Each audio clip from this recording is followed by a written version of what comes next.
Shalom anak-anak semuanya. Hari ini kita akan belajar pendidikan agama Kristen dan budi pekerti bab 13, memilih untuk bersyukur.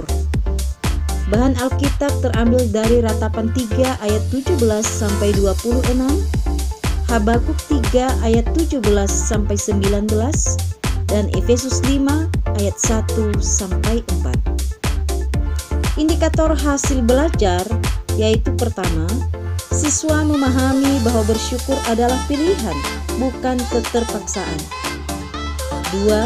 Siswa menunjukkan sikap hidup bersyukur. Dalam pelajaran sebelumnya, kita sudah memahami bahwa bersyukur bukanlah sekedar bersikap pasrah, melainkan suatu tindakan aktif. Pada pelajaran kali ini, kita akan terus mendalami bersyukur sebagai tindakan aktif karena dikaitkan dengan pilihan untuk bersyukur dan bukan malah mengeluh. Anak-anak, apakah ada di antara kamu yang selama ini pernah mengeluh? Tentang apa? Kepada siapa keluhanmu ditunjukkan dan disampaikan? Apa reaksi dari orang tersebut ketika mendengar keluhanmu? Mari kita menyimak cerita berikut ini. Ada seorang ibu yang setiap hari terus mengeluh karena rumahnya terlalu kecil. Ia memiliki 3 orang anak yang tidak mempunyai kamar. Tidur pun harus bertumpukan, belajar juga harus bergantian. Lalu ia menemui pendetanya dan mengeluhkan keadaannya. Tuhan kok tidak peduli dengan keluarga kami, Pak Pendeta? Padahal kurang apa saya dan suami ini? Bekerja keras? Sudah. Berdoa dan berpuasa juga? Sudah. Tapi hidup kami ya begini-gini saja. Kami mesti bagaimana lagi? Tanyanya kepada Pak Pendeta tersebut. Lalu si Pak Pendeta menjawab begini. Saya punya cara untuk mengatasinya, Ibu, asal Ibu mau mengikuti semua kata-kata saya. Lalu dengan cepat si ibu ini mengatakan, saya janji Pak Pendeta, pokoknya asal kami bisa menarik nafas lega. Lalu si Pak Pendeta mengatakan demikian, ajaklah para keponakan dan sepupu ibu menginap di rumah ibu. Lalu minggu depan ibu datang lagi kemari. Walaupun heran, si ibu ini akhirnya mengikuti kata-kata Pak Pendeta. Ia pulang lalu mengajak para ponakan saudara sepupunya menginap di rumahnya. Seminggu kemudian ia datang kembali ke Pak Pendeta. Waduh Pak Pendeta, rumah kami tambah sumpek dan sempit. Tobat saya tobat. Bagaimana ini? Si ibu ini kembali mengeluh. Lalu si Pak Pendeta berkata begini, Ibu masih mengikuti kata-kata saya? Tentu Pak Pendeta. Pokoknya asal kami bisa menarik nafas lega. Lalu si Pak Pendeta mengatakan begini, Ibu masih memiliki beberapa ekor kambing dan ayam bukan? Nah, Ibu coba bawa mereka semua masuk ke rumah. Lalu minggu depan Ibu kembali ke sini. Si ibu ini berpikir keras dan dia berkata, benar-benar nasihat gila ini. Tetapi karena sudah janji, akhirnya si ibu ini menuruti juga apa yang dikatakan Pak Pendeta. Ia pulang lalu membawa masuk ke rumahnya kambing dan ayam miliknya.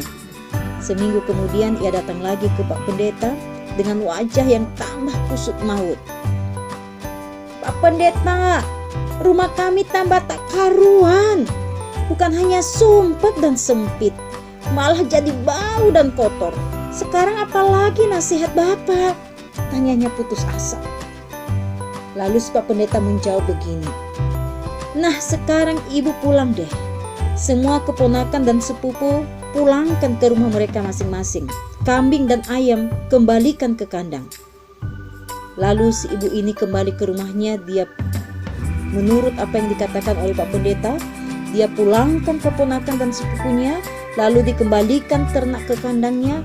Lalu besoknya apa yang terjadi? Ia datang dengan wajah cerah kepada Pak Pendeta dan berkata, Puji Tuhan Pak Pendeta, Rumah kami tidak sumpek lagi sekarang. Kami bisa menarik nafas lega.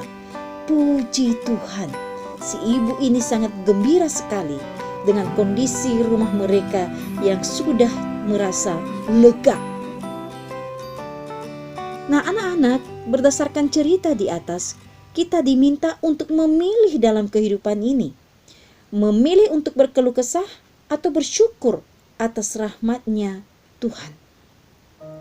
Memilih artinya ada sejumlah hal yang tersedia dan kita mengambil hal yang sesuai dengan apa yang kita anggap terbaik atau yang sesuai dengan selera kita. Contoh pertama, bila kita berada di sebuah restoran atau rumah makan dan pelayan restoran menyodorkan menu yang berisi daftar makanan yang tersedia, kita diminta untuk memilih makanan apa yang mau dipesan. Tentu kita memilih makanan yang kita suka sehingga makanan itulah yang kita pesan. Contoh kedua, kamu hendak membeli sepatu sekolah karena sepatumu sudah rusak. Saat berada di toko sepatu, kamu pasti akan melihat-lihat dulu model sepatu apa yang cocok untuk dipakai ke sekolah. Selain model, tentu kamu juga memilih warna yang sesuai dan yang boleh dipakai di sekolah. Memilih dilakukan karena ada beberapa yang tersedia dan tidak mungkin kita mengambil semua yang ada. Memilih untuk bersyukur dapat diibaratkan seperti contoh di atas. Ada sejumlah pilihan dan kita diminta untuk memilih bersyukur karena ini adalah yang terbaik, yang paling sesuai dengan keadaan kita. Hidup bersyukur itu soal pilihan, tidak tergantung pada situasi dan kondisi di luar diri kita. Dalam keadaan susah dan berat pun sebetulnya kita dapat memilih untuk bersyukur. Dalam pelajaran kali ini, kita dapat melihat pada keteladanan dari seorang nabi yang bernama Yeremia dan Nabi Habakuk. Sebagaimana contoh orang-orang yang bisa tetap bersyukur sekalipun tengah mengalami kesusahan. Apa yang istimewa bagi Nabi Yeremia? Yeremia lahir dibesarkan di sebuah desa yang bernama Anatot. Ia adalah putra seorang imam. Yeremia memberitakan firman Tuhan mulai dari zaman Raja Yosia dari kerajaan Yehuda, dilanjutkan dengan Raja Yoyakim dan Raja Zedekia. Seluruh seruan Nabi Yeremia menunjukkan kegigihan Yeremia dalam menghadapi bangsa Israel dan Yehuda yang keras kepala, tidak taat, dan terus-menerus hidup menyimpang dari jalan Tuhan. Selama masa tugasnya, Yeremia tidak jemu-jemu memperingatkan bangsanya agar bertobat dan meninggalkan dosa. Sebab kalau tidak, hukuman Allah akan segera turun atas mereka. Akan tetapi tidak ada satupun perkataan Yeremia yang didengarkan oleh mereka. Bahkan mereka justru berulang kali melakukan penghinaan terhadap Yeremia. Hal yang lebih menyakitkan hati adalah bahwa imam yang bekerja di rumah Tuhan justru menganiaya Yeremia karena perkataan-perkataan yang diucapkan Yeremia agar bangsa Yehuda bertobat. Tidak ada yang lebih menyakitkan selain ketika kebaikan kita bukannya diterima dengan sukacita, tetapi justru dibalas dengan keburukan. Begitulah yang dialami oleh Yeremia dari bangsanya. Bahkan ketika beratnya penderitaan Yeremia, sampai-sampai ia pun berkata demikian, "Sangkaku hilang lenyaplah kemasyuranku dan harapanku kepada Tuhan." Di dalam Ratapan 3 ayat 18. Akan tetapi apakah kemudian Yeremia terus meratapi hidupnya dan menyesali dirinya? Tidak. Ia mengalihkan perhatiannya dari kesusahan dan derita yang dialaminya kepada kasih dan karunia Allah, katanya. Tetapi hal-hal inilah yang kuperhatikan, oleh sebab itu aku akan berharap tak berkesudahan kasih setia Tuhan, tak habis-habisnya rahmat-Nya, selalu baru tiap pagi, besar kesetiaannya. Di dalam Ratapan 3 ayat 21-23. Karena itu Yeremia pun tetap dapat bersyukur. Artinya, Yeremia tidak mau terpaku pada kemalangan dan kesulitan yang ia alami, melainkan tetap melihat kepada Tuhan dan kuasa-Nya yang memampukan Yeremia selaku nabi untuk tetap berkarya baginya. Selain tokoh Yeremia, keteladanan yang sama bisa kita lihat dari Nabi Habakuk. Habakuk menjadi nabi pada zaman Raja Yoyakim.